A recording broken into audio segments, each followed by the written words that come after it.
আরে কাকিমা, তুমি তুমি তো কোনোদিন আমাদের বাড়িতে আসো না, আজকে হঠাৎ কি মনে করে? হ্যাঁ, কেমন আছিস রে? তোর খোঁজ নিতে এলাম। কেমন আছিস? সর সর সর, সামনে থেকে সর, ঢুকতে দে, ভেতরে ঢুকতে দে। তুই তো বাইরেও বেরোচ্ছিস না, তোর না দুদিন আগে রেজাল্ট বেরোলো, কি হলো? বেরোচ্ছিস না কেন বাইরে? পাশ করতে পারিসনি? তাতে কি আছে, তাই বলে বাইরে বেরোবি না? তোকে দেখতে পাচ্ছি না। না কাকিমা, তা নয়। মন খারাপ করিস না, পরের বার নয় আবার হবে ঠিকঠাক। কিন্তু তুই কত পেয়েছিস সেটা বল। আচ্ছা বলছি, 83%।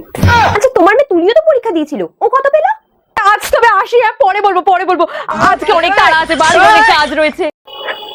কেন কেন কেন, বসো না, অনেকদিন পর এলে, বসে যাও বসে যাও। না না না না, আর বসলে হবে না, বাড়িতে অনেক কাজ। আমি আসি আসি। হ্যাঁ হ্যাঁ হ্যাঁ, টাটা টাটা ও, টাটা। আচ্ছা আচ্ছা, ঠিক আছে ঠিক আছে ঠিক আছে, যাও যাও যাও যাও যাও।